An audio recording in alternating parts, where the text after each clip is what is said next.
dati po akong choir po sa Catholic at palagi po talagang dumadalo po sa misa at kung Disyembre po ay nagsisimbang gabi po. Dahil po na yung puso po namin naghahanap po talaga ng katotohanan na gusto po namin talaga maligtas.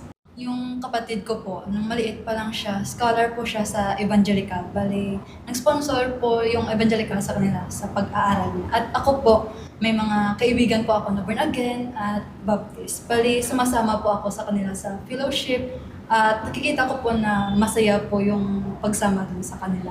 At yung sa Baptist naman po, yung pagsamba ko po dun sa kanila is parang nag-share sila ng plan of salvation sa akin. At tinanong po ako kapag lumabas ba ako ng church nila, ready na ba ako na kung sakaling may mangyari sa akin na masama, na baka maaksidente ako, sigurado ba ako na maliligtas ako or sa langit ako mapupunta. So ako po, nag-iisip na po ako noon na gusto ko po talaga maligtas, baka tama yung aral na tinuturo nila. Kaya nag-decide po ako na magpabaptismo po. Ako po nabautismuhan po ako sa may Baptist, then sa may Pentecostal po. Nang ako po may tungkulin po ako bilang youth leader or youth president po ako sa may lokal po namin. Tapos nagtuturo din po ako sa mga bata at ng pulpit worker din po. Nang parang tinitrain po kami na mag-Bible study, ganun. Yun po yung mga tungkulin po namin.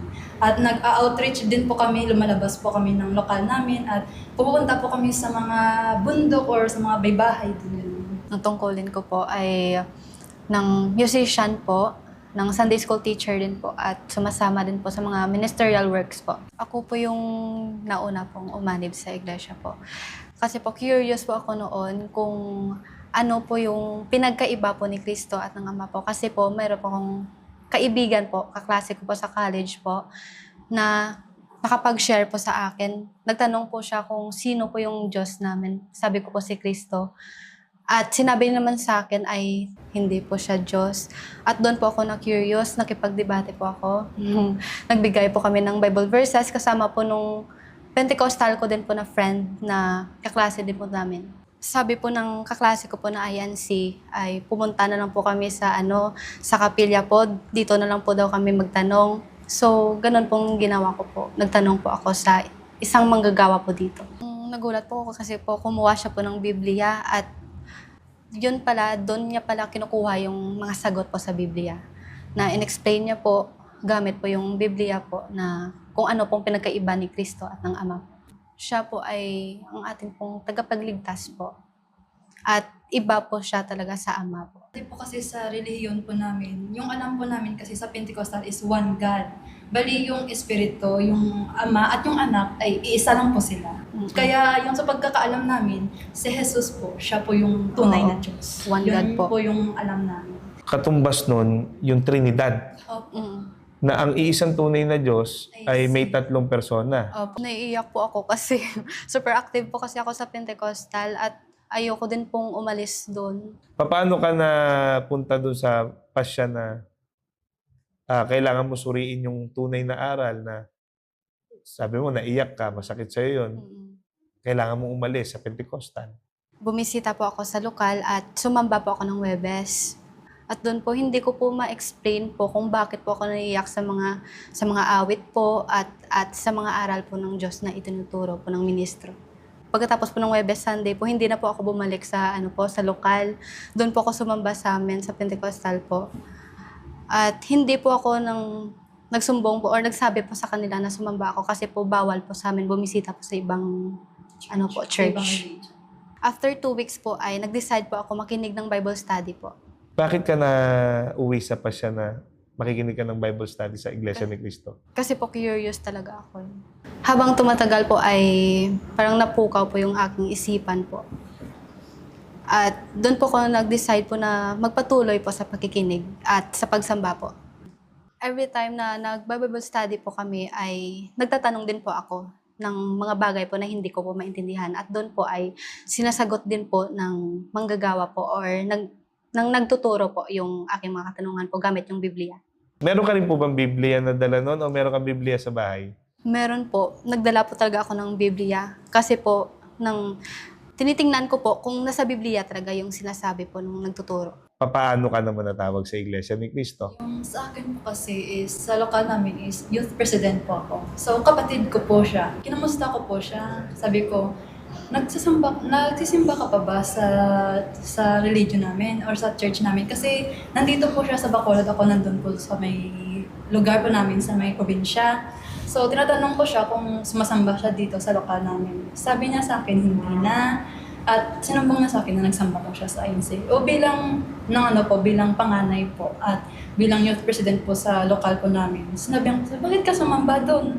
Tapos sabi ko sa kanya na dapat nang panindigan mo yung mga aral natin, ganon. Kapag nag-iisip po kasi ako na Iglesia ni Cristo, sobrang bigat po sa pakiramdam. Yun yung nasa isip ko. Sabi ko sa kanya, bakit nagsamba ka doon?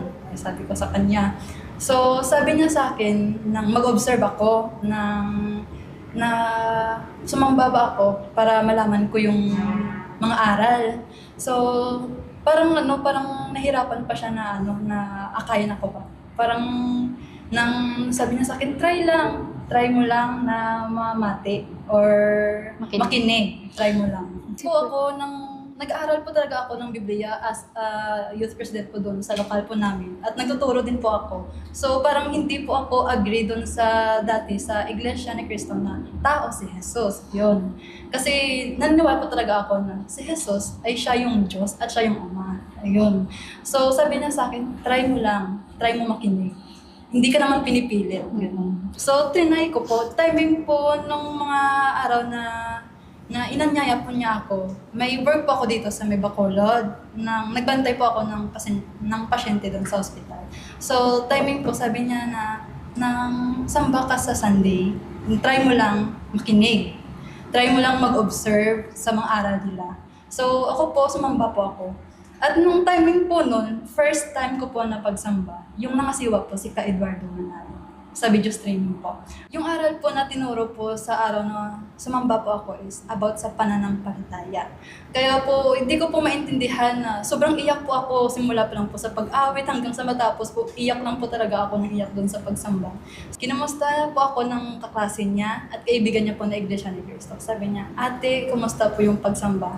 Sabi ko, okay lang. Pero nagpupunas pa po ako ng luha sa aking mga mata. So, sabi niya, babalik ka po next Sunday. Sabi ko, try ko. So, paghapon po nun, after po ng pagsamba sa umaga, is nag-Bible study po nun. So, marami po akong tanong. Parang umabot po yata yung Bible study namin ng mahigit 2 oras po. Kasi marami po talaga akong tanong na gusto ko pong maintindihan. Gusto ko pong matutunan kung bakit ganito, bakit si Jesus ay tao, bakit magkaiba yung Ama, ganon, bakit ganito yung aral. So, na-curious po ako. Pagkatapos po nun, gusto ko po na magpaalam muna sa pastor namin na sumasamba po ako sa Iglesia ni Cristo. Pero nung time po na yun, is nagdadalawang isip pa po ako. So, hindi na po ako bumalik doon sa lokal namin. Hindi na po ako bumalik doon sa aming religion na Pentecostal. Ilang gabi po ako hindi makatulog kasi iniisip ko po talaga na bakit ganun? Bakit magkaiba yung Ama? Bakit magkaiba si Jesus? Bakit tao si Jesus? Ganon. Yun po, yung manggagawa po na nag-share po sa akin ng Bible study is pinapaintindi niya po talaga sa akin yung aral. Tapos may Biblia po talaga. Lahat po ng katanungan ko is Biblia po yung sumasagot po. Tapos, yun po, may Bible din po ako at doon po, tinitignan ko po kung yung sinasabi niya at yung sinasalita niya na galing sa Biblia is nandun talaga.